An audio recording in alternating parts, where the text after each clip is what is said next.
We started the service today with Best Day, right? What was that called, that song? Best Day Ever. No, what's the first one? That's this one. No, the first one. This beautiful day, right? Let's make it a beautiful day. So we started by saying, let's make it a beautiful day, right? Okay. This is going to be the best day of my life, right? So that seems like a lot of instruction to us, and something that we have to live up to. This idea of, living up to this. Today's going to be a beautiful day, and it's going to be the best day of my life. That's a lot, isn't it? This is the best day of your life. Think about all the best days of your life thus far. But what if every day was considered the best day of your life? What if that's how you started your day? So why can we say that something's going to be the best day of our life? Why do we get to say that? Because most people actually don't say that. They actually wait to see how the day went. Don't you? Mostly? You just wait to see, how's the day going? How's it going? How am I doing? And that's how we live our lives, in a kind of reactive mode of paying attention to what's going on. We make plans and we do things, but do we really start our day by saying, this is going to be the best day of my life? Why can we do that? Why can we do that? Because otherwise, it's just hopes and wishes. But we are about more than just hopes and wishes. So, let me go. Do I have this? Yes. A little small, but I can read it for you. So, I'm going to talk to you about what we believe. Eric did this last week with Ernest Holmes, his writing in The Science of Mind, what we believe. And all of that makes sense, makes great sense in 1927, and it makes great sense even as he moved into the 1930s and 40s and even the 50s. But here we are in, what year are we? 2025. So this says here, we live in an ever-evolving field of creative energy. Actually, this is an eye test for you all. Yes. Yeah. Cover the left eye, please, and then see if you can read this. So, we live in an ever-evolving field of creative energy. Everybody good with that? Yes.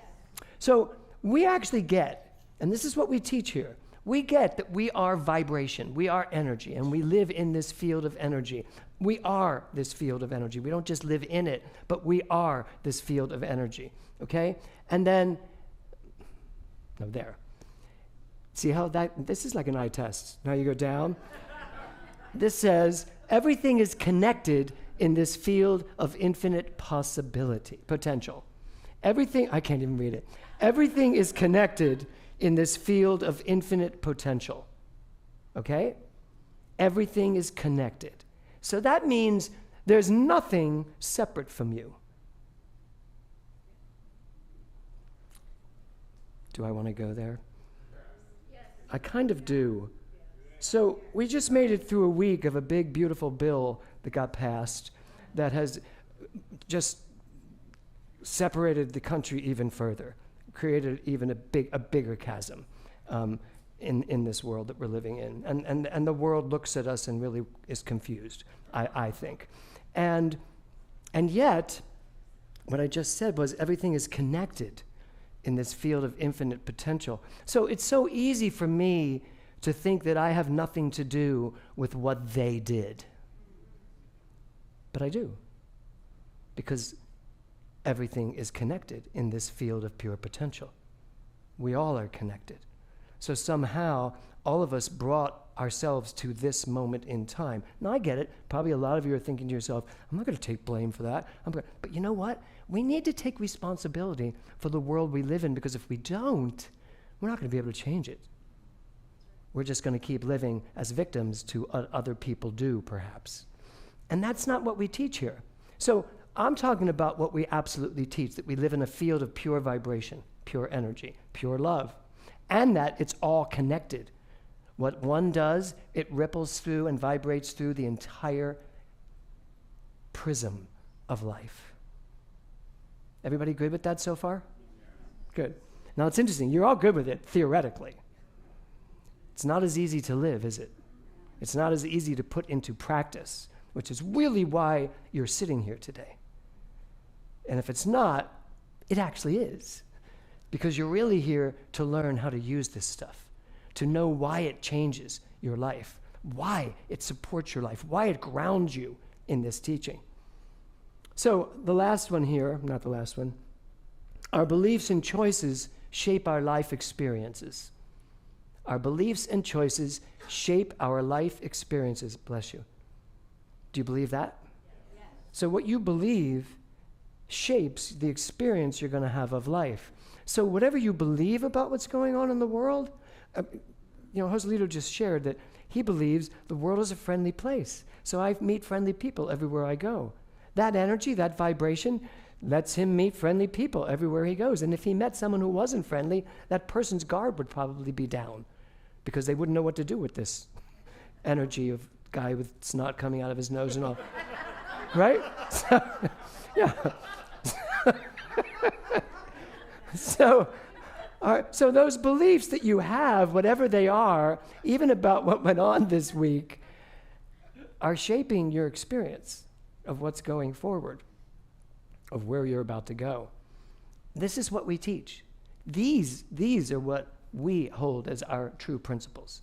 And then the last thing, which is really the most important one, and this is even bigger to read, everything is possible. Now, do you believe that? Yes. Okay, so everything is possible. So you know what that means? That means that no matter what shows up in your life or in life itself, another alternative is possible. No matter what. There is nothing that is definite other than the fact that we live in this field of pure creative energy. That's it. That's the only thing we need to hold on to. And that I am in the creative spot in my life, no matter what. So this is good news, isn't it? This is the good news that we teach every Sunday. And by the way, while I'm on it, I would just like to give it up for Dr. Eric doing such a beautiful service last week. And how about his partner singing? I was like, you're still not going to dethrone me and Kevin. I was like, so you're bringing your partner to sing and then you're going to talk after him. I've seen that before. Yeah. Yes.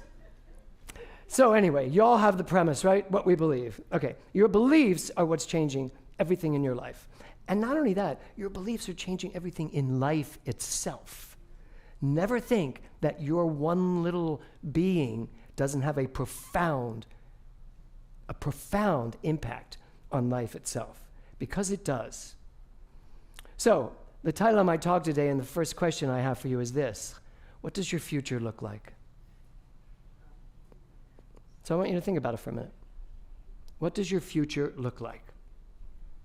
Now, you may say to me, I don't know. I don't know what the future is going to look like.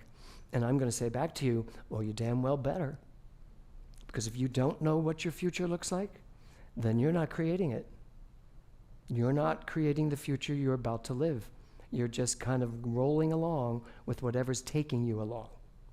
So Mahatma Gandhi said this: the future depends on what we do in the present. So right now, as you sit here today, you are futurizing your life. You are believing what you believe, thinking what you think, and more importantly, you're reacting the way you react. And why do you think you react the way you act? For a lot of reasons. But what you're doing today, the reactions, the beliefs, everything that's going on in your mind, in your heart, is creating tomorrow. So everything that you are doing in this particular moment is bringing forth whatever this future is going to be. So the future, as Mahatma Gandhi says, depends on what you do in the present, what you do right now, right here. Your future has nothing to do, believe it or not, with the past. Your future has nothing to do with the past. I would think some of you would find that really helpful.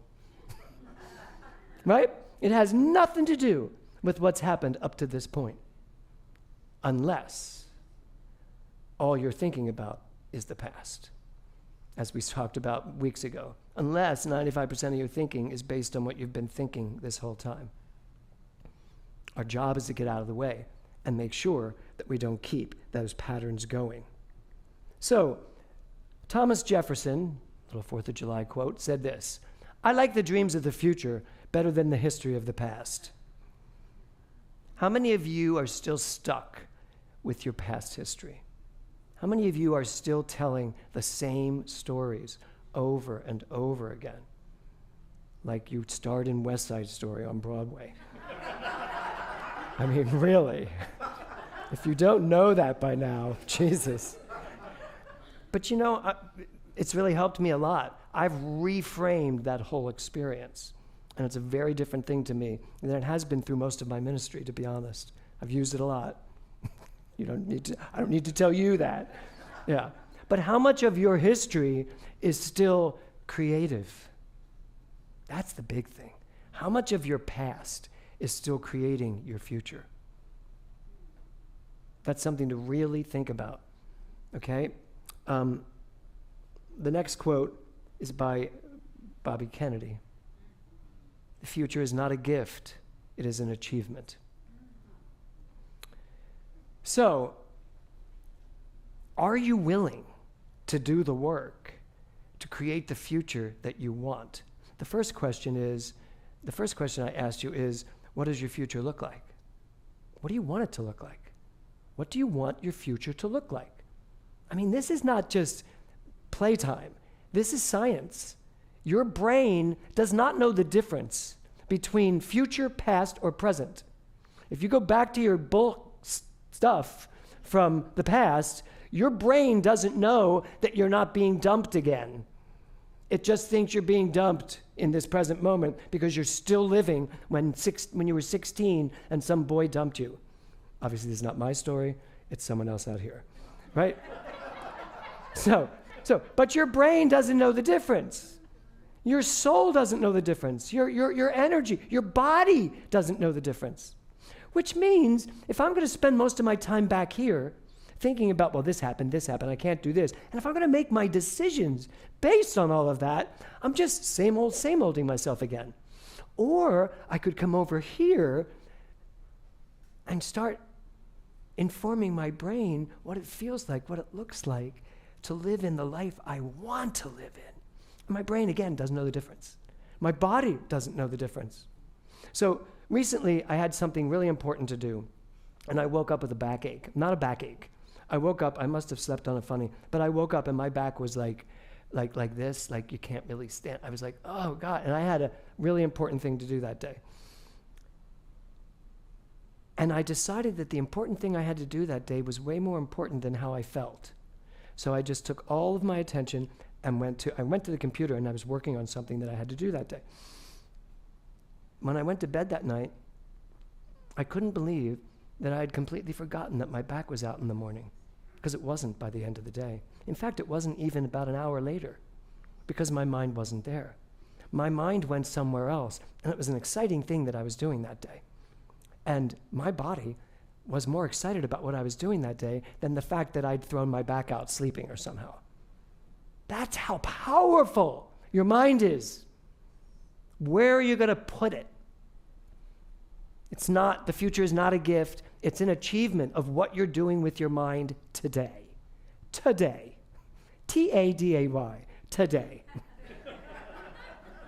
So, Shakespeare gets our last quote in this little series.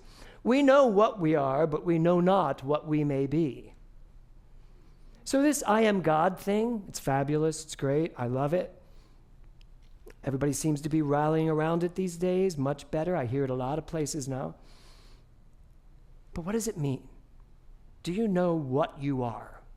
Do you know who you are? Because I love this. We know what we are, but know not what we may be. The truth is, most people know themselves based on the relative world. Most people know themselves in a Newtonian fashion. It's on the things we see, touch. I know myself on the body I have. I know myself on the gender I am, the sexuality I have. I know myself on my history, my past, what I've done. I can tell you. And when you ask people, who are they? Tell me about yourself. They tell you everything they've done, right? They tell you all of their accomplishments. They tell you some of their issues. But that's not who you are. And that's what Shakespeare's getting across here. We know what we are because we know it based on all of this stuff. But we know not what we may be because we're not spending enough time in the what we may be section of our minds. We are spending way too much time regurgitating the past and reacting to the present. Can you stand in the present moment and know yourself as the future self and take yourself away from all of this? That's the question, right? So I'm here today to talk to you about who you are and what you may be because of who you are. So, our theme this month is fun, but my version of fun is going to be a little different. Everybody's versions of fun is a little different, but I have a different concept for fun this month for us all to consider. Here it is. Fun. Future understood now. So I want you to think about this. And now the word understood for me really means belief. Can I believe it? Can I believe the future that I am knowing in this present moment? Can I absolutely believe it? I understand it, and I know we all understand a lot, but is the belief, the solid belief, holding that understanding in place? Or is it just hoping and wishing and dreaming what the future might be, could be?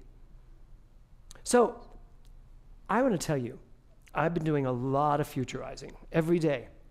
Part of quantum vitality is to spend at least 10 to 15 minutes a day in the future of your life, planning it, deciding it, creating it, right? Using the 40 hertz music perhaps, which is what I use, to just block everything out and sit in this future me. And my body feels it, my mind feels it, my heart feels it, I'm joyful, I'm happy, I have so much fun, so many things happening. I made a commitment that I really wanted to get back into directing and in the theater. And I want to do more of that creative stuff, right?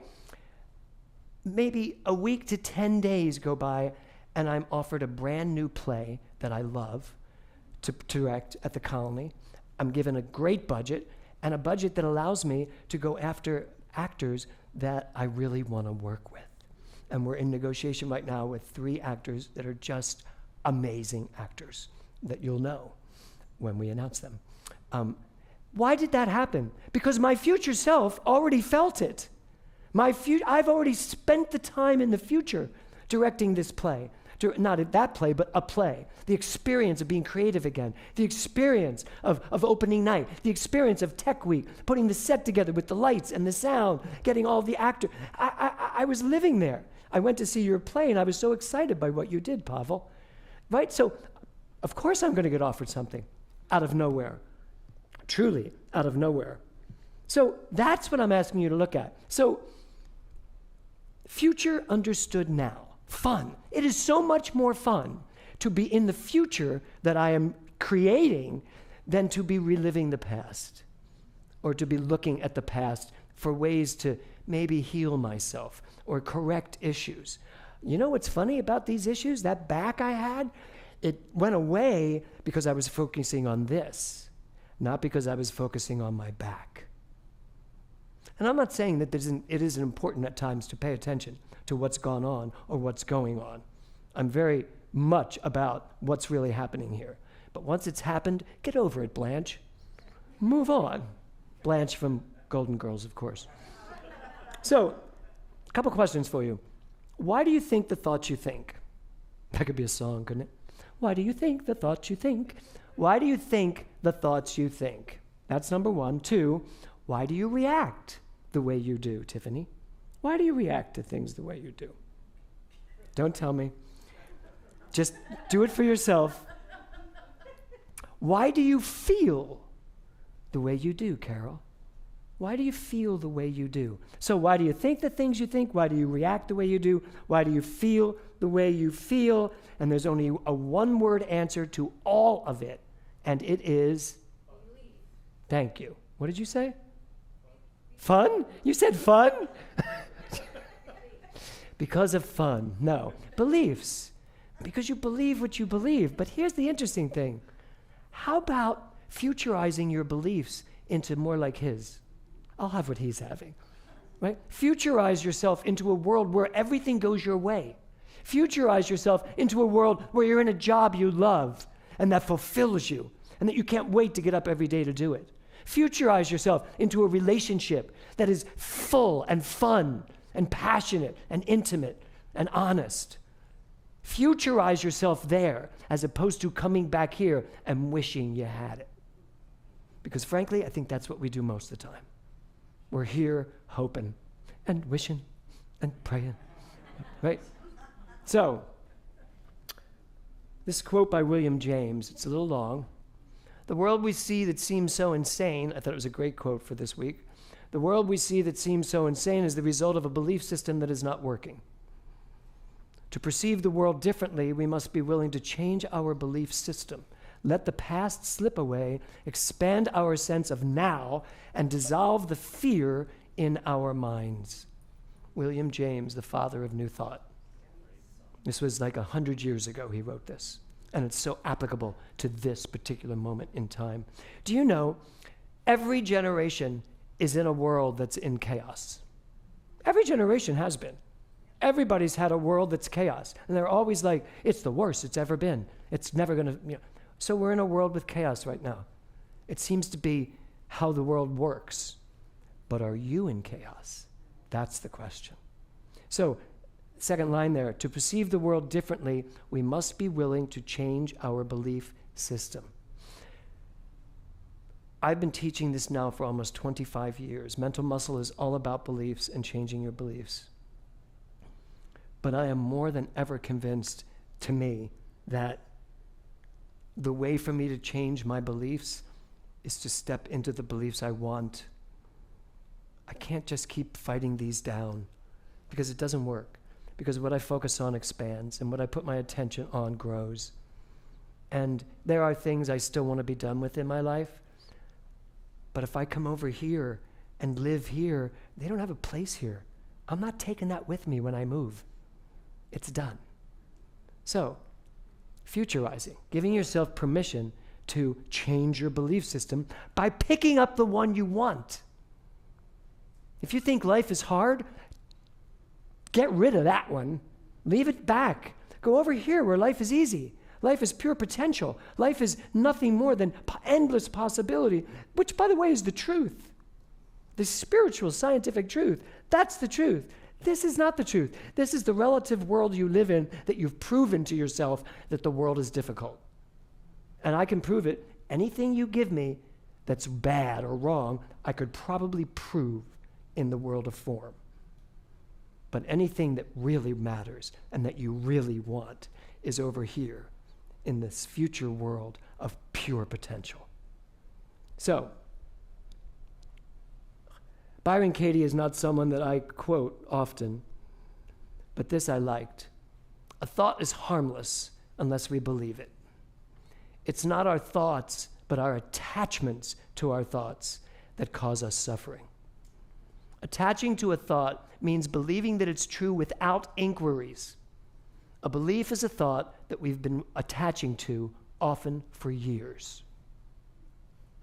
I always say your thoughts come from your beliefs, and that's true. But a lot of your beliefs are created by the thoughts that had beliefs back of them to begin with. Did you all get that?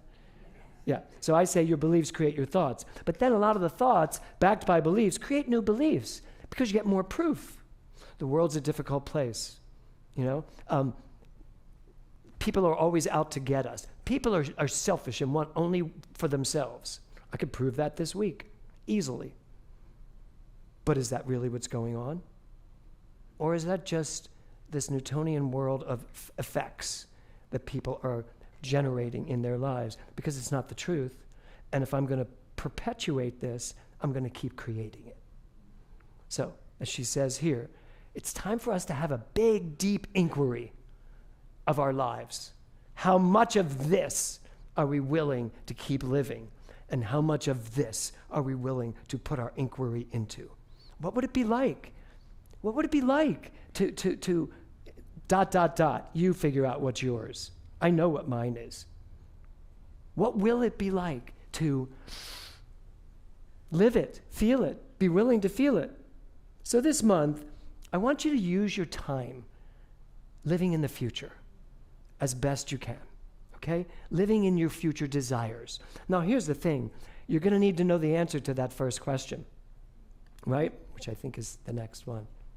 What does your future look like? You need to know what that looks like, because what I don't want you to do is to just disappear into this field of, that would be fun, oh, that might be nice, oh, that could be fun, that could be, because basically you're just going to come back to the same old, same old. What do you want? What do you really, really, truly want? So when I ask you, what does your future look like? I actually have a very simple answer to that. Whatever you want it to look like. What if that's the answer? What does your future look like? Whatever you want it to look like. But you have to decide what you want it to look like. And then live it. Live it. That's what we're doing here. You know, come alive in 25. Live it. Be the life of it. Be willing to know who you are.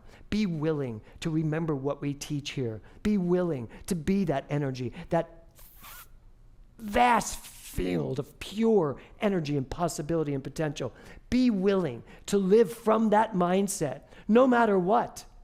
No is an appropriate answer when something comes along that does not fit your future. And it doesn't matter who it is or where it's coming from. No is an appropriate answer. It doesn't have to be a mean no, an angry no, just a, that no longer works for me. It is time for you to decide where you want to be, who you want to be, where you want to go, what you want to accomplish. Live there and don't go back, because there's nothing to go back to. None of that is real. The only thing that's real is this: your heart, your mind, your ability to create the life you want to create. So have at it. Namaste.